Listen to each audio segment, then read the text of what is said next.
Be it from work, from relationships, from study, or other sources, we're all exposed to some level of mental and emotional stress in our lives.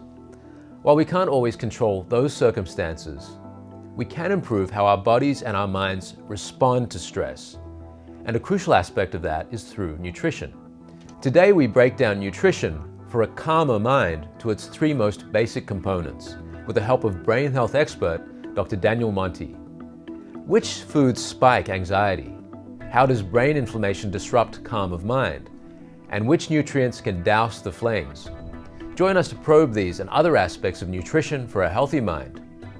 Welcome to Vital Signs, where we learn how to get healthier from all angles, from the biochemical and nutritional to the things we do that nourish our minds and our souls. I'm Brendon Fallon. Dr. Monti is professor and founding chair of the Department of Integrative Medicine and Nutritional Sciences at Thomas Jefferson University, where optimizing brain health and micronutrient therapies are among the specialty treatments offered. Dr. Monti, thank you for joining us on Vital Signs after all this time. Always a pleasure to be with you. I'm really pleased to have you on to talk about this topic because I see you as a doctor who's at the intersection of psychiatry and integrative medicine that looks at all these very promising, often natural ways of resolving things like anxiety, depression. First up, I want to start by focusing on supplements today. We've heard about different supplements like vitamin D, like magnesium, omega-3 that can be helpful for anxiety.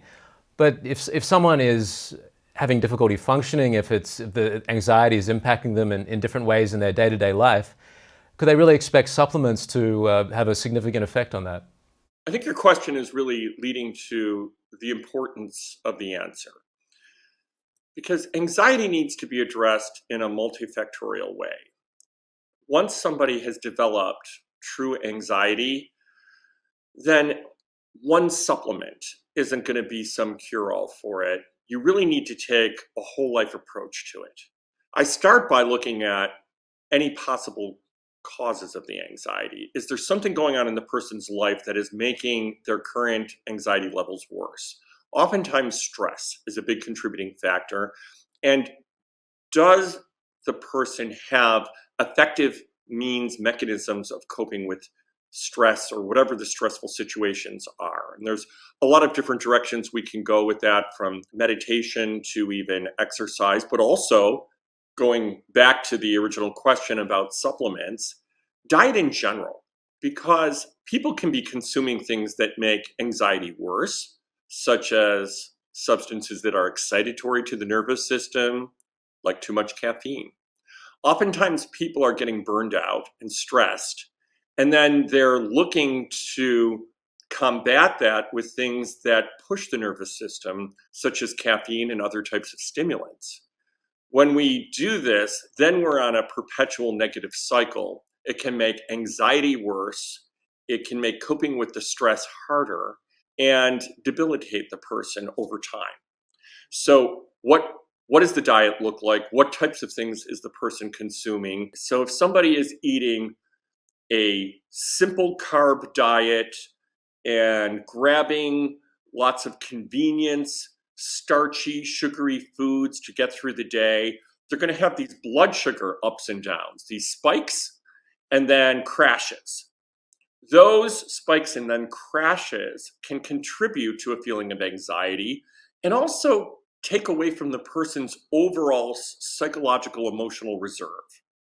So we need to sort of think about those macronutrients. There's the macronutrients, so carbohydrates, fats, proteins, which need to be balanced, because if they're way out of whack, that can also lead to some issues with anxiety. And is it a balanced diet in terms of that? Because we want to make sure that there's lots of healthy fat, to your point about omega-3 fatty acids, even if we have to supplement that healthy fat, because those fats are anti-inflammatory. You mentioned inflammation there, and this is something I see come up again and again in terms of brain health. We know that inflammation is a component of mood disorders. We know this.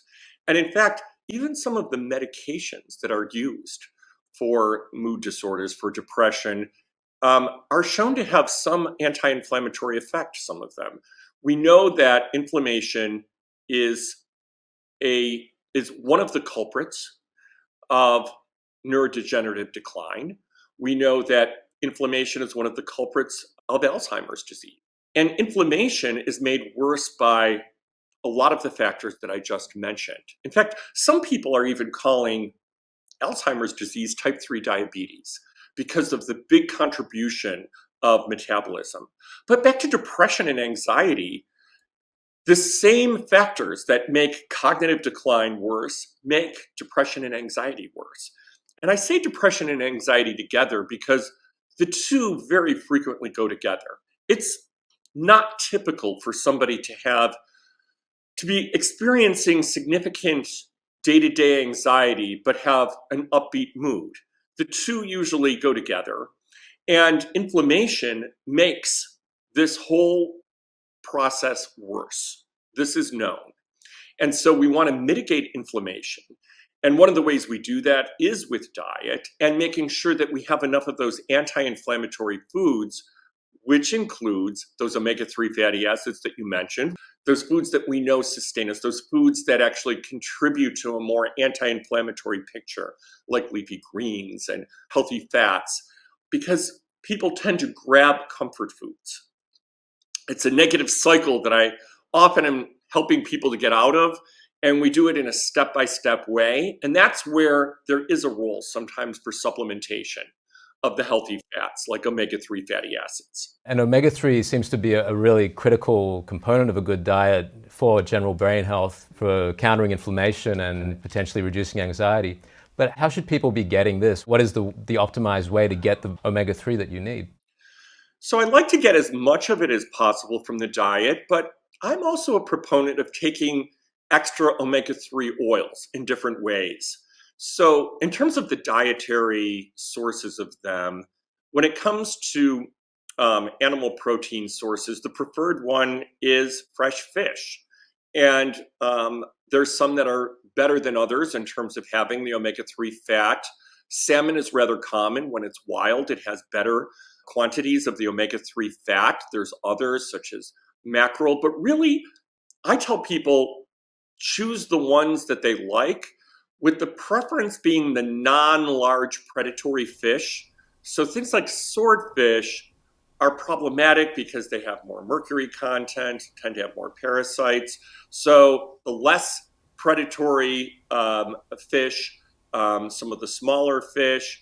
Tilapia, on the other extreme, is problematic too. It's a smaller fish, but it tends to have more toxins than some of the other fish. But really, there's so many options. So whether you like snapper or bass or salmon, just go in the direction of fish, and in the preparation, add some extra olive oil, because that olive oil, which is actually omega-9 fat, but still anti-inflammatory for a couple of different reasons, really helps with the overall picture. So I tell people, get extra virgin cold pressed olive oil, put it on everything. And you can also get healthy oil preparations in places like, Whole Foods or health food markets. You'll see in the refrigerated section, they have omega-3, 9 combinations that you can add to your food or add to your smoothie to make sure you're getting that extra amount in, because it's hard to get enough. I add some to my smoothie here and there every day. And if you're doing that on a daily basis, if you're getting some fish and adding some quality olive oil to different meals, would you say that's generally enough for the average person to take? That is enough for the average person. And then when you think about snacks, the person who's struggling with mood issues tends to, again, migrate towards those comfort food snacks that are really pretty bad for us and have lots of chemicals and blood sugar highs and all of that. If you can transition to things like almonds, walnuts, pumpkin seeds, nuts and seeds, those kinds of things, not peanuts, you're going to get more of that quality fat and also some of the other nutrients that are in those that have a stabilizing effect on blood sugar.